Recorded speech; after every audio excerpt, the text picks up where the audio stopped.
Matthew 5, verse 1 to 48. Now, when Jesus saw the crowds, he went up on a mountainside and sat down. His disciples came to him, and he began to teach them. He said, "Blessed are the poor in spirit, for theirs is the kingdom of heaven. Blessed are those who mourn, for they will be comforted. Blessed are the meek, for they will inherit the earth.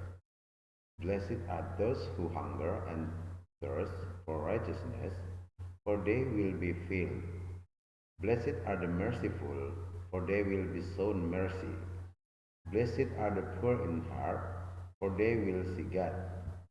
Blessed are the peacemakers, for they will be called children of God. Blessed are those who are persecuted because of righteousness, for theirs is the kingdom of heaven. Blessed are you when people insult you, persecute you, and falsely say all kinds of evil against you because of me. Rejoice and be glad, because great is your reward in heaven. For in the same way they persecuted the prophets who were before you. Salt and light. You are the salt of the earth, but if the salt loses its saltiness, how can it be made salty again? It is no longer good for anything except to be thrown out and trampled underfoot. You are the light of the world. A town built on a hill cannot be hidden. Neither do people light a lamp and put it under a bowl. Instead, they put it on its stand, and it gives light to everyone in the house. In the same way, let your light shine before others, that they may see your good deeds and glorify your Father in heaven. The fulfillment of the law. Do not think that I have come to abolish the law or the prophets. I have not come to abolish them, but to fulfill them.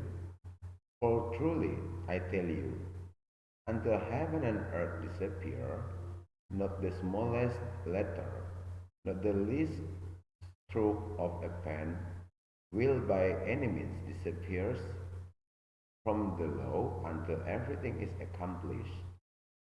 Therefore, anyone who sets aside one of the least of these commands and teaches others accordingly will be called least in the kingdom of heaven.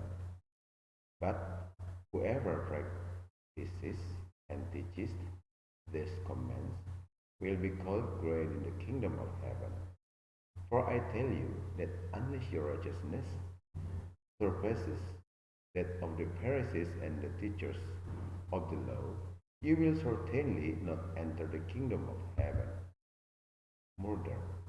You have heard that it was said to the people long ago, "You shall not murder," and anyone who murders will be subject to judgment. But I tell you that anyone who is angry with a brother or sister will be subject to judgment.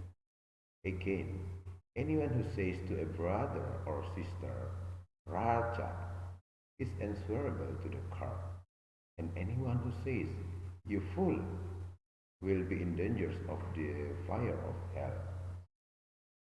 Therefore, if you are offering your gift at the altar, and there remember that your brother or sister has something against you, leave your gift there in front of the altar.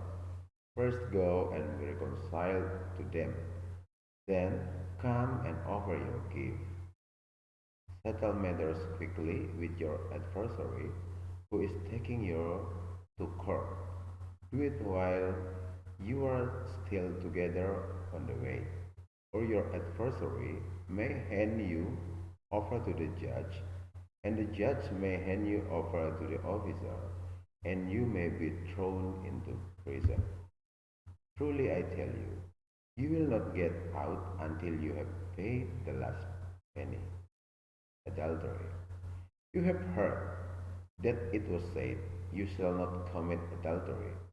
But I tell you that anyone who looks at a woman lustfully has already committed adultery with her in his heart. If your right eye causes you to stumble, gouge it out and throw it away.